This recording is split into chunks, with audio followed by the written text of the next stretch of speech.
It's FM 94.9, that is Mumford and Sons and White Blank Page, and we are very, very lucky to be joined by Ben and also Ted from Mumford and Sons here at the Mud Hut. Hello. How you doing? You just go all sad. What's that? Music? How are you doing? Is this music in the background? Boy, that's unusual. I wasn't expecting that. Oh, I thought that was really cool. That was like, I really like that. because the mystery goes really far. Wait a second, who's my son in this room? Hey, how did the, speaking of acoustic guitar, how did the Unplugged thing go? You did that a couple of days ago. Yeah, it's great fun. I never imagined us doing that. Things as soon as you grow up, you kind of see it on TV. Well, where did you record it at? It's a really cool room in New York, and they did a great job at making it very vibey. It was good. I look forward to seeing it. Funny thing about us doing Unplugged stuff is that we're kind of unplugged already. Right. So it's kind of, I guess we're lucky like that. Yeah. We don't have to make any huge sort of, You didn't have to strip anything down. No, exactly. Remove anything. Yeah. I mean, being like multi-instrumentalist, I mean, obviously it gives you a lot of flexibility and latitude when you're, ironing out arrangements and stuff. But if you had to go and change stuff for live settings from how you made it on the record? Not really. We did put some strings and some brass on the album, so when we can, we bring the extra lovely people out on the road, and tonight's one of those examples. We've got 3 brass players with us. One dude who just played his first gig with us yesterday from Austin, Texas. His first gig? Yeah. How did he go? He nailed it. He's such a dude. He passes. He did an A forever. I heard when you guys went to record Sign No More, this is one of the online rumors, that you guys didn't actually own any instruments. And at first, Marcus wasn't so cool with you guys recording without actually owning. Marcus Drafts, yeah. It's not strictly true. We had instruments, they were just awful. Ted's bass was The bass had been spent in the last 2 years, the back of Winston's cars. It wasn't really bass anymore, it was Timber. yeah, it wasn't up to the draft standards, he sent me away. Go get better bass. So, it's now an ongoing gag. We saw it the other day, we're just getting our heads around making the next record. So, maybe you've got your instruments ready. So you're working with Marcus Graves again for the new record? So, how long does it take to go and develop enough songs that you start feeling comfortable? Okay, 3 to 5 hours.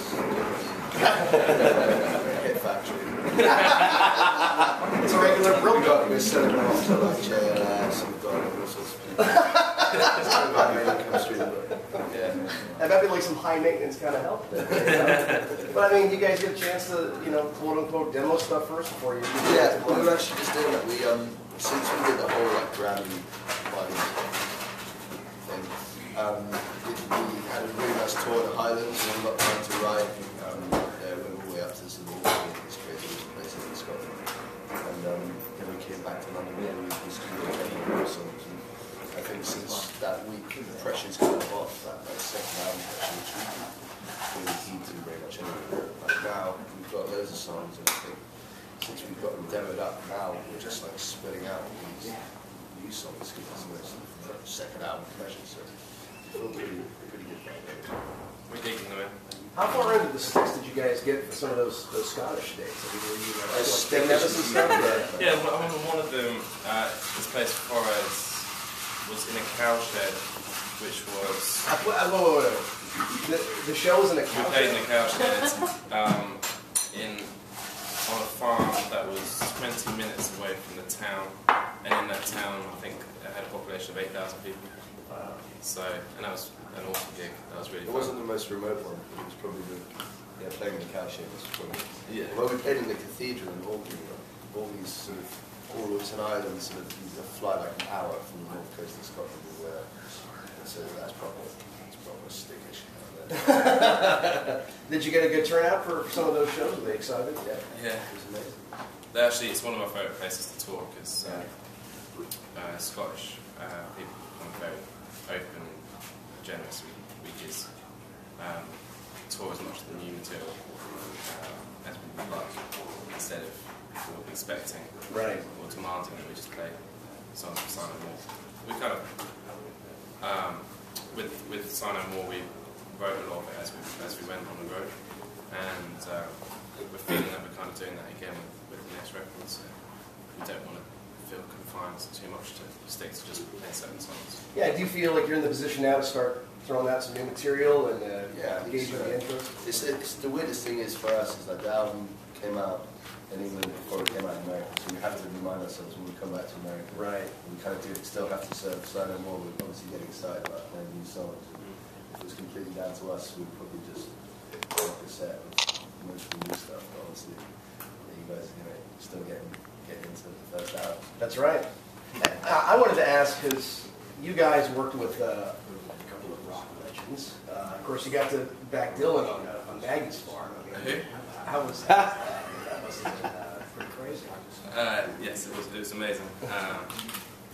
We were asked a couple of months before if we would be interested in performing, and this was before Dylan was involved, and we didn't think that we should.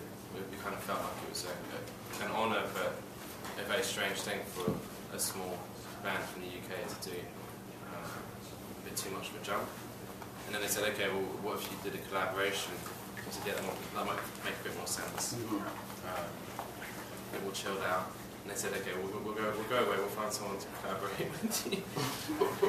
And then they're like, tell us who it was. So no, they didn't tell us who it was. purely random choice off of the rock shelf there. Yeah.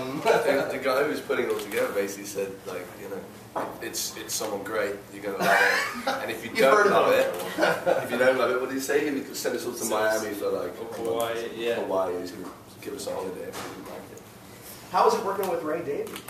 That was amazing. Like, as English people, he's one of our kind of best loved songwriters. The Kings are obviously a huge band, and they wrote so many great songs. And it was a really humbling experience. Like, we had a great time with him and recorded some of his songs. And as we were leaving, he sort of just had this really nice sort of moment. He sort of just basically told us, you're really lucky, you've got a good thing going on, and being in a band is a great thing, just look after each other. And off he went with his little Fiat Panda. Yeah, such a dude. It was amazing, such a great guy. Wow.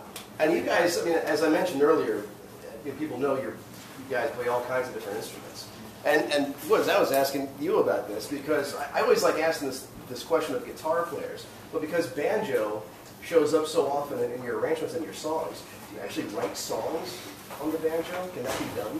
Yeah, absolutely, yeah. I mean, I asked it because I've heard from so many guitar players that it's just sort of an awkward instrument to write a song. So you got one less string than the guitar, you can play chords on it, and yeah, absolutely. Yeah, I don't do that. It's a complicated banjo, but Winston does write songs. Winston's really good at banjo. Ukulele's another good one. You can write songs on ukulele, it's nice and easy. Mandolin's good. Yeah, a ukulele is sort of like, it has this sort of genteel kind of vibe to it, and when you can play all these different stringed instruments, you can really get all these great feelings from all these different songs from them. Yeah, that's right. Yeah. Actually, Winston just got a thing called a cello banjo, which is incredible. It's a big banjo with nylon strings. And we just recorded a song last week on it, and yeah, it's brilliant. It's a totally new tone. What's the story with the Railroad Revival tour? That's exciting. Yeah, we're gonna hit the rails. It's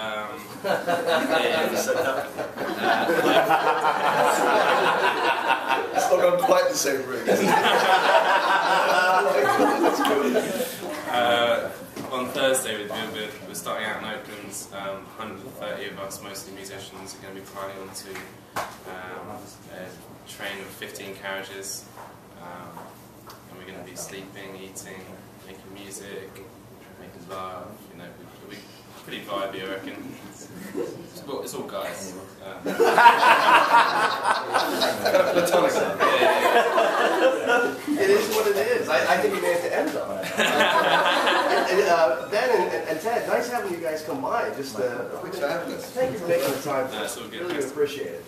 From Mumford & Sons, I tell you what, we've got some more Mumford & Sons on the way. We are live from Coachella. It's FM 94.9. It's huge. Thank you, guys. Give these guys a round of applause.